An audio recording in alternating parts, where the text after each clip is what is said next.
안녕하십니까, MC 자세입니다. 겨울이 오기 전 10월의 마지막입니다.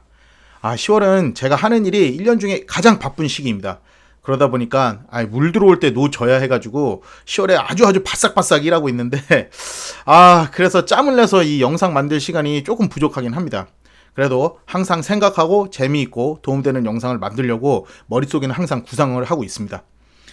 최근에 GT 타이어도 가는데 너무 안 타가지고 이 체인에 녹이 체인이 녹슬면 안 좋습니다. 한 번 생기면 이게 계속 생기거든요. 자, 오늘은 제 구독자분들 중 듀크를 타시는 분들도 꽤 있는 것으로 알고 있습니다. 그런 듀크 오너님들을 위한 거의 헌정 영상이죠. 저는 오토바이를 기통별로 좀 유지하려고 해요. 왜냐면은 이 기통에 따라 맛이 좀 틀리거든요. 그래서 4기통을 타다 보면은 또 2기통이 생각나고, 2기통 타다 보면 또 4기통이 생각나고, 그러다 가끔 뭐 이제 빠따 단기통 이런 것도 생각나고, 이게 이러다 보면은 기병병의 낭비가 굉장히 커집니다. 그래서 그냥 다 가지고 있는 게 차라리 돈을 좀 더 세이브할 수 있는 아주 분산 투자의 저만의 생각입니다. 그중 막내인 단기통 듀크 390은 제가 가장 아끼고 재밌어하는 바이크입니다. 역시나 뭐 저의 리뷰는 그렇지만 재원, 스펙 이런 건 다른 분들이 이미 많이 했고, 공식 사이트 가면 저보다 더 잘 설명하고 있기 때문에 제 리뷰의 특징을 살려서 제가 느끼는 느낌을 생 날것으로 전달해 보려고 합니다. 특히나 단기통 듀크 390은 생 날것의 느낌이 강하죠. 오늘은 그놈을 잡아서 한번 해보도록 하겠습니다. 제가 듀크를 가지고 있는 지 이제 3년이 됐습니다. 처음에 구상은 예전에 제가 허스크바나 슈퍼모타를 타던 시절이 있었는데 슈퍼듀크를 한 대 할까 했는데 이제 결혼도 했고 슈퍼듀크 타다가는 뭐 이 세상 하직하고 저 세상 굿모닝 할 것 같아서 좀 참았습니다. 이제는 아무래도 가정도 있고 하니까 자제를 하는 것도 멋이죠. 그래서 아내랑 같이 타면서 스포츠성도 즐길 수 있는 GT를 구매했던 것이고요. 그러다 보니까 그야말로 오토바이를 좀 생 날것으로 그런 느낌으로 조져야 한다는 생각이 있어서 모타드를 하나 하려고 했는데 KTM에서 모타드 쪽 라인을 제외하면은 이 스트릿 네이키드에서는 단기통 듀크 390이 명성이 좋았죠. 듀크 위로 있는 라인들은 뭐 이제 큰형님들 4인승이긴 하나 뭐 2기통도 있고 CC가 높아도 좀 따발쪽 느낌이 덜해요.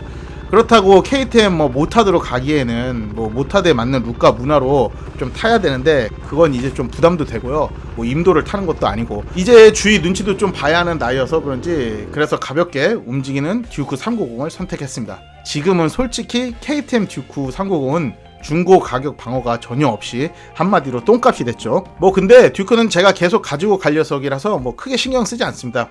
그렇게 듀크와 만나게 되었고 지금도 잘 타고 있습니다. 제 듀크는 2018년식입니다. 이전 구형 모델에서 17년도에 풀 체인지 됐죠. 그 이후의 모델입니다. 가끔 후기들 보면은 2017년전 이전에 2016년도 모델까지 엔진 꺼짐이 좀 있다 하는 피드백도 좀 있었습니다. 제가 3년째 타고 있지만 이 2018년식은 그런 증상은 전혀 없었습니다. 자, 그럼 이제 제가 타고 느낀 점을 시작해 보겠습니다. 오늘은 듀크의 특성상 음슴체가 좀 들어가도 양해 부탁드립니다.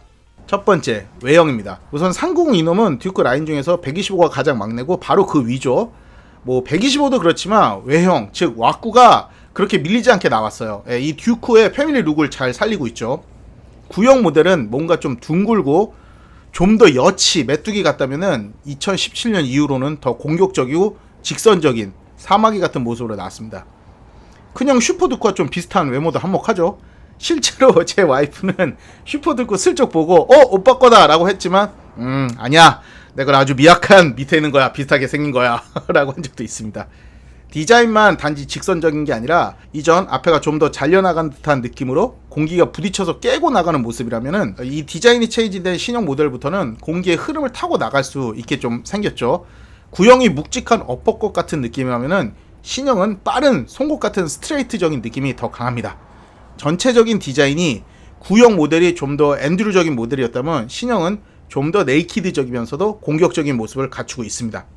아마도 신형으로 바뀐 디자인은 듀크 매니아들이 좀 더 생기게 된 큰 이유에도 한몫한다고 저는 생각해요. 2024년 모델은 더 미래적인 모습으로 출시했더라고요.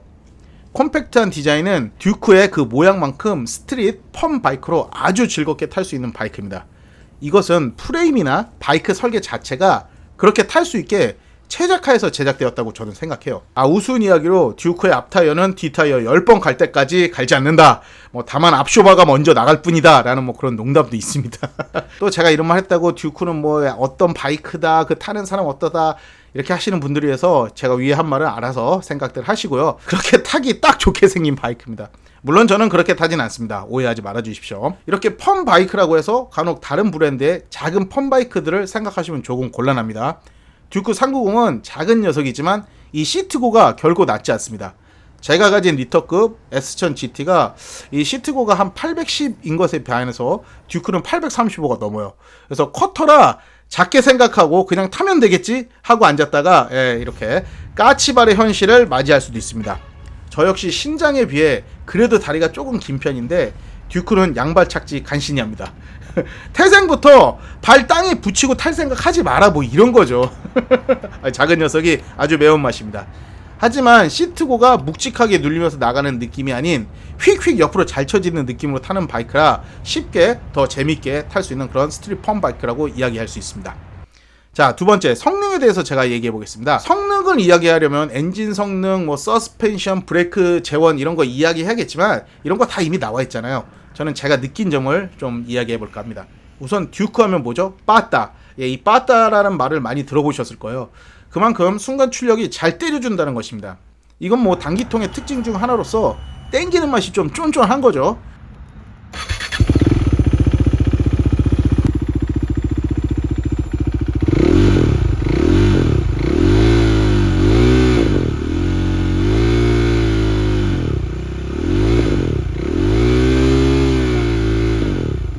듀크 390은 휠 베이스가 또한 짧아서 코너 진입과 탈출 시 아주 편하게 들어가고 나가고 할 수 있다는 점이 매우 큰 장점이고 재미입니다. 제가 생각하기에 듀크보다 코너 즐겁게 털어버리거나 주행식 갓길을 털면서 팍팍 조질 수 있는 바이크는 스쿠터? 그 정도 뿐이라고 생각합니다. 그렇다고 바이크가 작다고 무조건 유리한 건 아닙니다. 작아도 힘이 없으면은 그건 그냥 자전거 타고 조지는 거랑 같은 거죠. 그러나 커터의 한계상 초반에 때려주는 힘이 아무리 좋아도 바이크의 태생의 특성상 고 RPM으로 조지면서 아무리 후반으로 가도 일정 RPM이 지나 가속이 확실하게 팍팍 증가하거나 하진 않습니다. R3 같은 슈퍼스포츠 바이크는 어쩔 수 없이 차이가 난다고 생각합니다. 그런데다 단기통이니까 직진해서 더 달리고 싶어도 좀 애가 빡세죠. 어떤 분 중에 170까지 나온다 하시는 분인데 그건 솔직히 무리가 좀 있지 않나 합니다. 아무리 쥐어짜도 거기까지 가려면은 내리막 탄력 받아가지고 해야지. 제가 보기에 140에서 150까지가 무리 없이 밀어주는 힘이 나오고 160부터는 정말 쥐어짜서 그래야지 나가는 최고 속도인 것 같습니다. 초반 빠따 힘 때문에 혹시나 조지다 급 기어 변속하면은 엔진 브레이크 퍽 백토크 먹는 거 아니야? 이렇게 변속 아구창 맞는 거 아니야? 생각하시는 분이 있을 수 있습니다. 괜찮습니다. 듀크가 슬리퍼 크런치가 있어서 그럴 경우를 대비해서 또 부드럽게 해주니까요. 20년 모델인가? 그때부터는 또 퀵시프트도 달려서 나오죠. 야, 쿼터의 킥이라 저는 2018이라 그런 거 없습니다. 그래도 괜찮습니다. 리브 매칭이라는 인간 퀵시프트로 잘 타고 다니게 오래된 바이크는 또 이 리브 몸 퀵시프트가 더 잘 들어간다는 거 다들 아시죠? 클러치가 달아서 그런지. 듀크가 극강의 빠따로 조질 수 있는 가장 큰 이유 중에 하나는 저는 가벼운 중량 때문이라고 생각합니다. 물론 신형은 제가 가진 2018년보다 살짝 무거운 걸로 제가 알고 있어요. 제가 알기로는 경쟁 모델이 R3, MT-03 이런 모델들이 160이 넘는 중량을 보이지만 제 듀크는 150이 안 되는 경량 차량입니다. 거기에 44마력 정도 되는 힘과 이 뒤지는 토크. 그야말로 이거는 좀 조지고 타라는 KTM 형님들의 큰 그림이 있어서 그렇게 만들어 두신 것 같습니다. 가끔 동급에서 야마하, 가와사키, 혼다, BMW 쿼터 모델들과 비교하지만 듀크는 태생부터 그런 쿼터와는 다르다고 생각합니다. 경량화와 짧은 휠베이스, 직진보다는 쇼코너와 후리면서 타기 좋은 바이크입니다. 그래서 이걸 타면은 훌리건 바이크라고 하잖아요. 확실히 직진보다는 재미있게 움직이면서 타는 바이크라 저 역시 그 말에는 공감을 합니다. 자, 다음은 서스펜션과 브레이크인데요. 커터급이지만 KTM이기에 어마무시한 우리 화이트 파워형 서스펜션 WP가 기본입니다. 왜 이런 말이 있습니다. 아픈 WP, 뒤는 올린즈. 그만큼 명성 높은 서스펜션입니다. 이 도립식 서스펜션 양산을 한 첫 회사인데 얼마나 잘 만들겠습니까? 물론 팩토리 기본형이지만 그래도 이게 어딘니까. 이놈이 물건인 게 미들급 슈퍼 스포츠를 제외하면은 보통 단기통, 2기통 커터에서 제가 타는 뭐 닌자 650까지 서스가 좀 무른 편인 바이크들이 많이 있습니다. 특히 제가 몇 번 타본 MT-03은 굉장히 그러더라고요. 예. 서스가 너무 무른 느낌이면은 이게 되게 출렁출렁하면서 브레이크도 좀 밀리는 느낌이 나는데, 듀크는 우리 화이트 파워형 서스는 적당히 단단하면서 또 이 서스펜션 회사 특성에 잘 맞게 요철에서도 매우 좋은 성능을 발휘합니다. 서스가 그래 노면의 요철과 그런 것들 잘 받아주니까 좋은 타이어를 사용하면은 노면에 딱 붙어서 잘 돌아가는 느낌이 아주 작살입니다. 그래서 이놈은 쇼코너나 코너에서도 더 재미있게 탈 수 있는 것 같습니다. 서스가 대박이고 차체도 가벼우니까 뭐 이 싱글 브레이크지만 브레이크 성능도 클래스 대비 아주 훌륭합니다. 제 미들급 닌자 650보다 이 부분에서는 더 좋았습니다. 제동성에서 밀린다 그런 것이 없이 매우 잔잔하고요. 뭐 리어 브레이크는 박자 맞추는 정도로만 생각하시지 자동차처럼 밟아서 제동하실 생각은 안 하시는 게 좋습니다. 물론 ABS도 달려 있습니다. 자, 마지막으로 제가 총평으로 제 생각을 이야기해 보겠습니다. 듀크 390 하면은 오랑캐 훌리건 바이크다, 뭐 이런 표현들이 많습니다. 아, 네, 인정합니다. 위에서 언급한 모든 것들이 이 직진성보다는 흔들면서 가지고 놀기 좋은 바이크여서 그런 것 같습니다.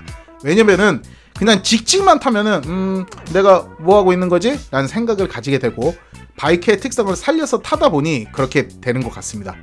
또한 듀크는 제가 보기에 입문자들보다는 바이크를 좀 타신 분들이 세컨으로 가지고 있거나 타시는 경우가 많이 있습니다. 그러다 보니까 어느 정도 경력이 되니 바이크에 좀 더 자신감이 있어서 그렇게 타시는 분들이 또 많으시고요. 솔직히 듀크 윌리충이다 뭐다 하지만 듀크도 뭐 가능하지만 정말 재밌게 윌리가 되는 바이크들 따로 있죠. 아시는 분들 아실 겁니다. 그 모타드 형님 기종의 모타드 형님들. 듀크 390은 윌리보다는 쇼코너 조지고 흔들면서 타기 더 아주 재미있는 바이크입니다. 정말 폼바이크가 맞고요. 단기통 엔진에서 나오는 순간 파워가 좋기 때문에 단순히 가벼워서 폼바이크다만은 할 수 없습니다. 파워 있는 엔진, 바이크의 경량화, 짧은 휠 베이스, 그리고 공격적인 포지션, 이게 듀크가 미친듯이 잘 나가게 만들었고, 그런가 동시에 그것을 받아주는 좋은 서스펜션과 브레이크는 미친 야생마를 잘 길들이게 해준 마구 같은 걸 이렇게 얹었다고 볼 수 있다고 저는 생각합니다. 저는 듀크 390은 입문자에게 추천하고 싶진 않습니다. 생각보다 높은 시트고가 있고요. 또 이게 저RPM에서는 빡센 압축비 때문에 간혹 반인이 분들 시동 꺼짐이나 유턴 중에 제궁 위험이 매우 상승하게 해주고, 압축비로 인해서 출발 N단에서 1, 2단 잘못 흐리면은 앞바퀴가 들리는 공포도 주고요. 그게 바이크 좀 타시는 분들에겐 더 재미있게 느껴지거든요. 그걸 솔직히 즐기니까. 좋은 서스펜션과 전자장비 때문에 발인에게 좋다고 하는 리뷰도 제가 봤지만 그건 아닙니다. 처음 입문하시면 좀 피하시는 게 좋고요. 언덕 올라가시다가 시동 꺼먹는 분들이 많이 있으실 거예요. 입문이시면은 이렇게 한쪽으로 특화된 바이크보다는 전반적으로 평준화된 같은 컷터급의 BMW G310 같은 평범 모델들이 더 적합하십니다. 제가 추천하는 듀크 390의 튜닝은 엔진가드와 머플러 정도는 추천합니다. 엔진가드는 이게 필수예요. 엔진을 외부의 충격으로 보호해주는 것도 있지만 이걸 하면은 듀크 390 자체가 빵빵하고 엔진이 꽉 차 보이는 룩도 선사하기 때문입니다. 또 덤으로 이 빵도 좀 커 보이는 효과가 있습니다. 머플러도 하시는 것이 좋습니다. 드레스업도 드레스업이지만 압축비가 빡센 바이크라 튜닝 머플러에서 주는 압이 이 단기통 바이크를 조지는데 더 큰 즐거움을 주기 때문입니다. 지금은 데시벨 제한 때문에 어떻게 구변이 적용되는지 2022년 이후 출고분들 후기도 좀 적어주시면은 새로운 오렌지 홀릭 하시는 식구들에게 도움이 될 것 같습니다. 머플러 구조 변경 경험 한번 댓글 부탁드립니다. 얼마 전에 제 듀크 영상에 제 머플러 상태 보고 또 무슨 KTM 오너들의 편견이 생긴다 이런 분이 있으셨는데, 이게 일반화의 오류라는 거예요. 사람이나 무엇을 겉모습만 보고 그런 편견을 가지고 판단해 버리는 거죠. 이게 엄청나게 우리 사회에도 깔려 있는데 대부분은 그럴 수도 있지만 안 그런 사람도 많다는 겁니다. 그렇게 생각하고 말하는 것은 매우 협소한 생각이며 좀 더 다양성과 많은 것을 보고 배우시길 바랍니다. 마치 이전에 청소하시는 분 보고 가난하고 못 배워서 저렇게 된 거야, 너도 공부 안 하면 그렇게 돼, 그러던 학부모 예시 떠오르시죠? 무지랭이 같은 생각이죠. 자, 됐습니까? 환경검사에서 기준 데시벨보다도 낮은 머플러입니다. 나라에서도 괜찮다고 하는데 뭘 보고 머플러 상태를 보고 그런 편견을 가진다고 생각하시는지.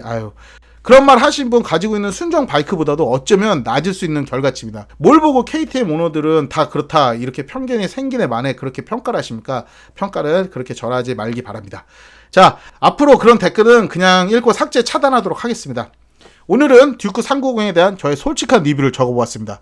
쿼터급 바이크를 구매하시려는 분들께 도움이 되었으면 합니다. 마지막으로 듀크 390에 대한 제 느낌은 제가 가진 2기통 닌자 650이 헬기에서 둥둥둥둥둥 막 둥둥둥 M60 이런 걸 난사는 기분이라면 듀크는 어디 산속에서 마치 이렇게 예? 전기톱을 들고 미친 듯 휘두르는 느낌의 바이크라고 한 줄 평 하겠습니다. 이렇게 막 요즘 영상 제작하기가 조금 빡세긴 합니다.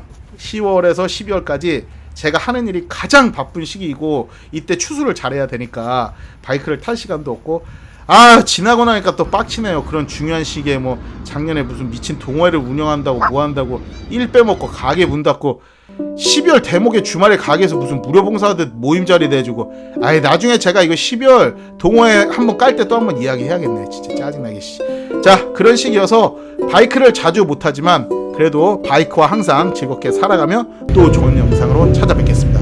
여러분 좋아요, 구독, 알림 설정, 자세 나는 댓글은 제가 바쁘더라도 이렇게 바이크 영상을 만들어야지 하는 원동력이 된다는 거 잊지 마시고요. 한 번씩 의리로 질러주십시오. 그럼 오늘도 듀크처럼 활기차고 빡세게 살아보겠습니다. 오늘도 MC 자세였습니다.